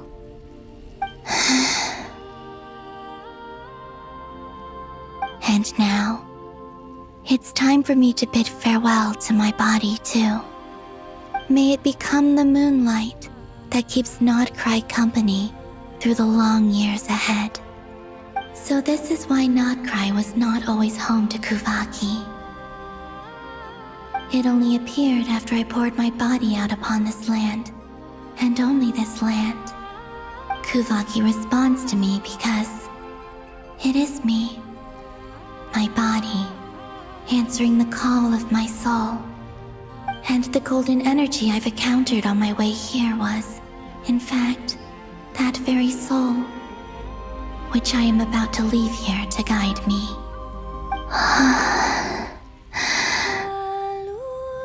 O power Tri-Lune, eternal moonlight.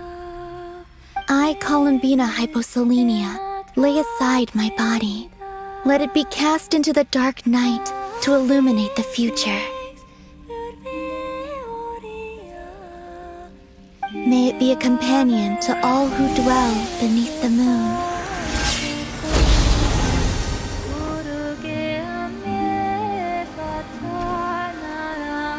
Until the time comes for me to return home.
Can you still see?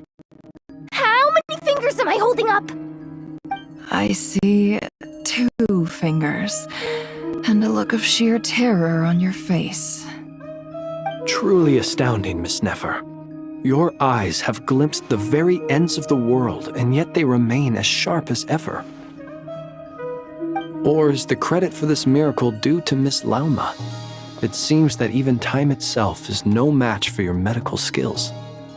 Surely you jest, Mr. Flins. I suspect we have Columbina to thank. She must have realized the immense toll that the ritual would take and purposely set aside some of her power in the past to protect Nefer's eyes when this moment arrived. There is always a great price to pay for witnessing the truth, but it seems that this time, Columbina has shouldered that burden on our behalf. She chose the perfect method of getting a message to us. Though her eyes were always shut, she was clearly so perceptive. She knows us well. She knew exactly how we would think and what we would try. Despite being separated by time and space, we're seeing the same possibilities and seizing the same opportunities. We still don't even know if she's okay right now. But as long as there's a chance we can do something, we'll fight to make it happen. We'll get you back somehow, Columbina.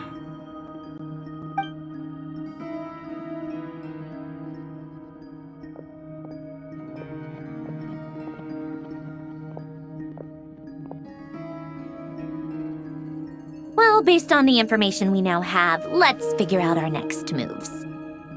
Thanks to these gentlemen, we have a much clearer picture of the situation with Dottore. The civilian population has been moved to safety, so we no longer need to hold back.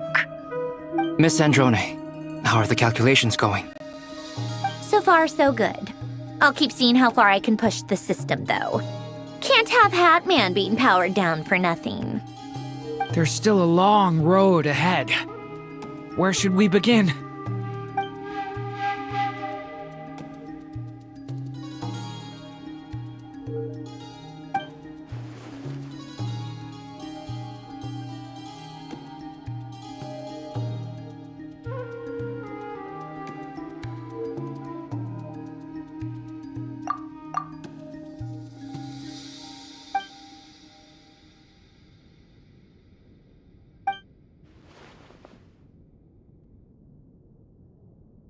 Our plan is clear. Time is short, so let's get moving. There's just never enough time, is there? Time is the bane of my existence. Ugh. Anyway, I'm gonna get back to work. All right, we'll do our part too. Yeah.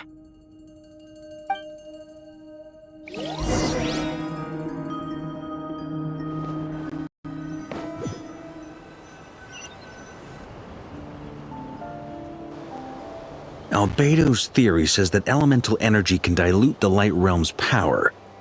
But I'm no expert in building elemental defenses. Sounds like something out of the advanced elemental theory section of the library. Whew.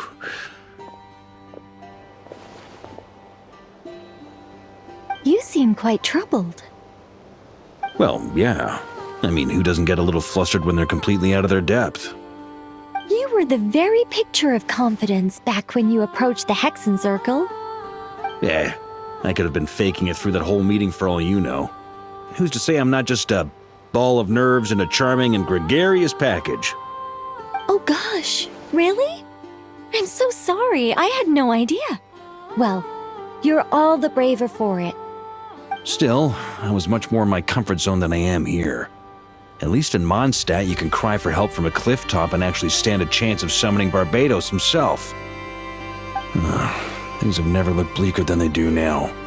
If we don't pull this off, Tevat's doomed, isn't it? Oh, you think so? Actually, yes. Yes, it probably is. It's a shame. Don't put too much pressure on yourself. Tevat has faced annihilation many times in the past, but it also gave us you. didn't it? Hey, don't give me that. It's not like I'm anyone special. I disagree. Every human born in this world is special. We angels have always believed that. In that case, this humble human being has a big favor to ask of you. I thought you might say that.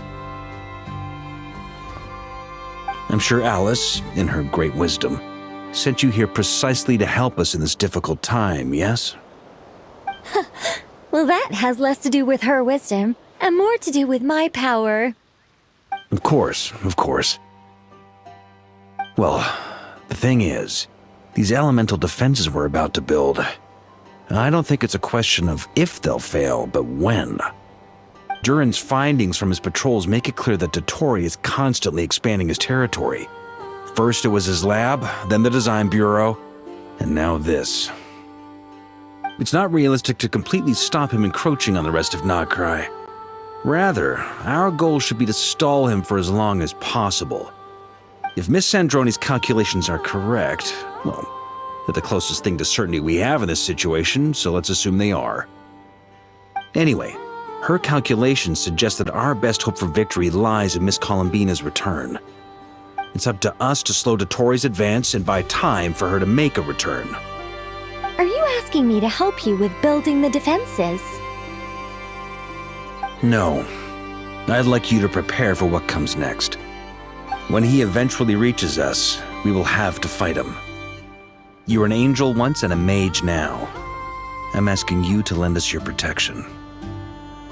Oh. Can I take it that you're triggering the terms you fought for during our three-way talks? Well, technically those terms were about protecting Mondstadt. But if you're happy to agree to the change in location, then yes, let's do that. You're cashing in on this much sooner than I'd imagined. Well, yeah. The way things are going, I might not get another chance. Very well. The mages have heard the knight's plea, and we will respond. To tell the truth, Alice and I had already discussed how we might help you all, so I didn't come empty-handed. I always like to be prepared.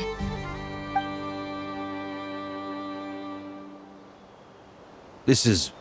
wow. Yeah. This is great. Seriously, thank you. It's been many long years since I had a chance to dazzle humanity with a little divine intervention. To humbly serve as a reliable and responsible guide. Anyway, Knight of Boreas, please accept this gift in recognition of your great virtue.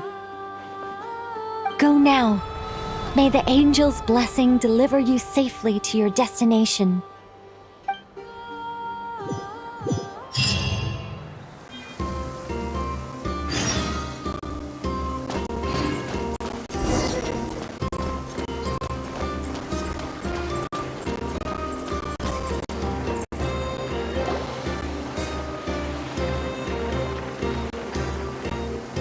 You're here. Sandroni! How are things going? Glad you asked. You two are about to become the first people to lay eyes upon my masterpiece. Or should that be the first person and the first, specter? Hey! Whatever. Come, feast your eyes on this. This meter displays the progress of my formula. Currently, it's still making the most important connections. Once it's finished running, I'll deliver it right to your side. And then, we can finally bring Columbina back. What do you mean, deliver it? Can't you just tell us over the Dodo communication device? It'll just be some numbers, right? Ugh, you're such a greenhorn. This isn't the kind of formula you solve in math class. It's a highly complex algorithm capable of constructing a framework of rules. Whatever. We'll be here all day if I start trying to explain it. All you need to know is the formula must be completed before we can bring Columbina back. I'll share the data with you. Nicole's agreed to let me use her information channel, so we just need to use the Dodo communication device like so. And... there. Now you can check in on my progress. Wow! Look at that! You're amazing, Zandrone. About time you recognized my genius. Took you long enough. Anyway, that's all for me. You should check on the others if you have time. Make sure we don't have any weak links in the chain. That might sound harsh to you, but close supervision is a common practice in the Fatui. Not looking to catch anyone out. I just care about everything going smoothly. That's all. I'm kinda stuck here while the formula's running, so I need you to be my second pair of eyes in the meantime.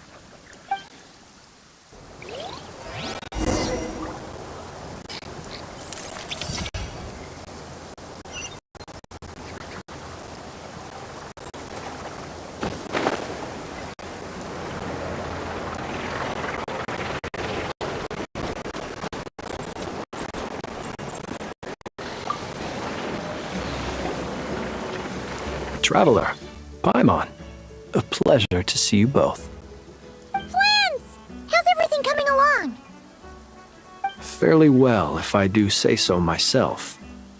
Personally, I am ready to confront Dottore head-on. Ooh, you sound much more serious than usual. To be honest, I am not usually fond of exercising my full strength. For one thing, it's hardly conducive to maintaining a low profile. Besides, I believe one should have the right to choose when to show their hand. I am conserving my strength until the moment of battle is upon us. Anything to boost our chances of victory. Seeing you get into the zone like this really puts Paimon at ease. Huh, Traveler? I consider it an honor to have your trust. Rest well. I look forward to seeing you both in your element during the battle.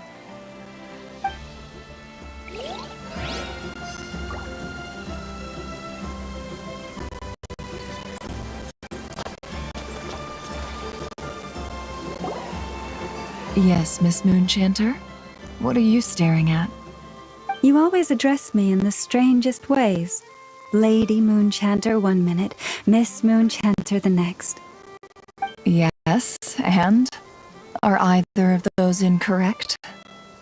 Not as such. It's just that I simply call you Nefer nowadays. Uh-huh. That's my name. What's your point? The point is I don't add any honorifics or titles. Meaning what? That maybe we're on friendlier terms now than we used to be. Is that how you see it? Then I thought I was the one with eye damage. Never! Wow! Paimon, Traveler. Just swinging by to check in on you. How are things going? Did you manage to get some rest? Don't worry about me. I won't slow us down. And I give my all to ensure our victory. Ah, yes. Allow me to give you two a quick checkup. All done. You're both in good shape.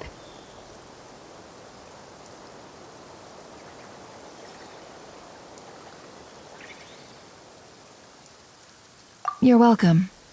You'll have your work cut out for you in this battle against Dottore, so make sure to get some rest in first. Paimon will keep an eye on him, don't you worry. I'm glad to hear it. Take good care of yourself, too, Paimon. Sure thing.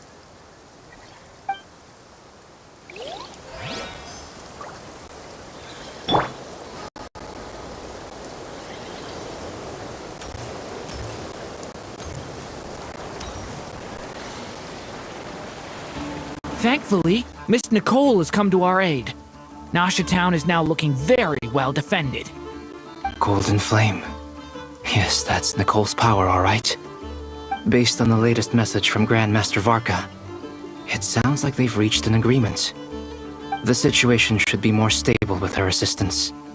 Everyone will have at least some degree of protection. Albedo! Durin! Hello there, you two. Are you well rested? That's good to hear. As per the plan, Albedo and I will be in charge of Nasha Town. As Dottoro's energy field expands, it's creeping ever closer in that direction. But we will do our best to hold our position. We fought side by side many times before, and always with great success. I believe this time will be no different. So don't worry about us. Focus on fighting Dottore.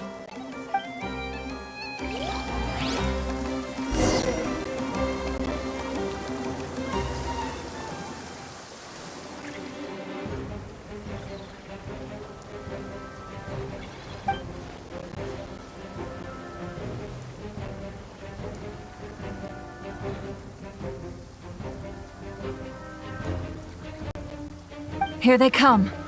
That's quite a horde. As we expected. Get ready, everyone!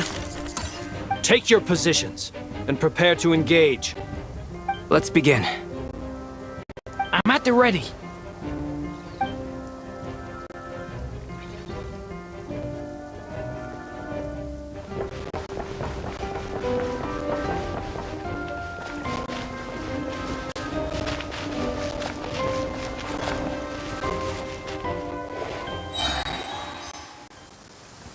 What a waste of time! Change of plan.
Wipe out! Beware the creatures of the night.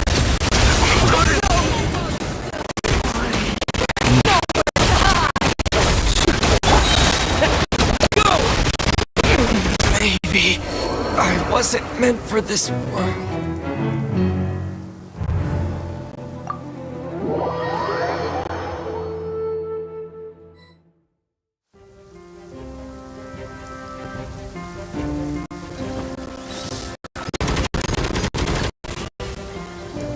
Run while you still can! There's nowhere to hide! Burn.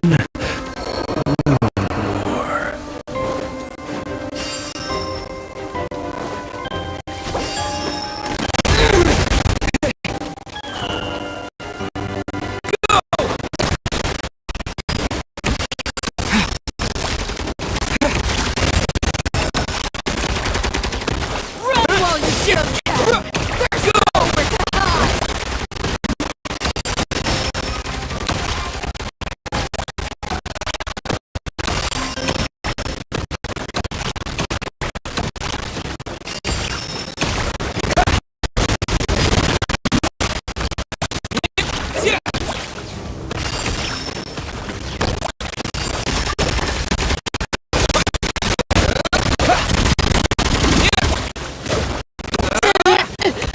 Take too long. Another one! Water jet!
Go!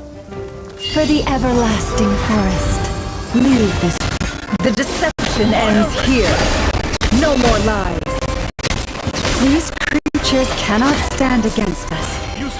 Oh, fighting tough. Just don't let your guard down. That goes without saying. I'm hardly the risk taker in this group. Excuse me?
Feel this ancient power.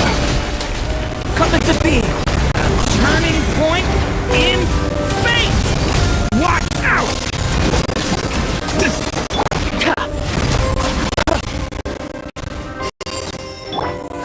That was easier than I thought. What do you mean? Is it because as created beings go, we're of a higher level than them?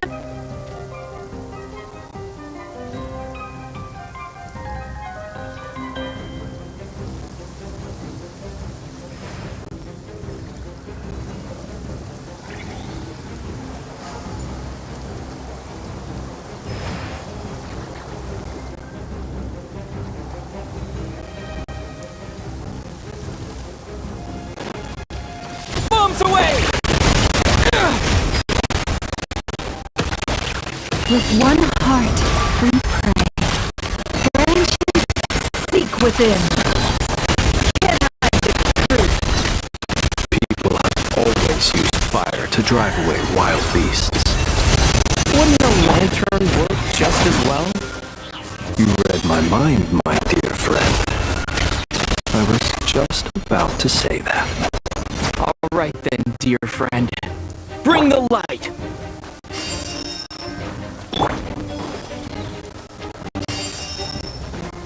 Water jet!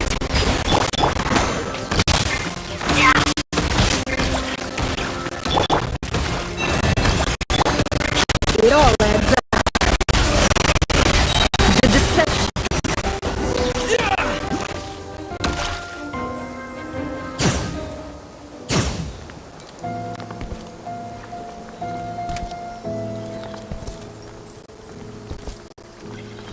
You're looking well. I trust you've had a good couple of days. Dottore.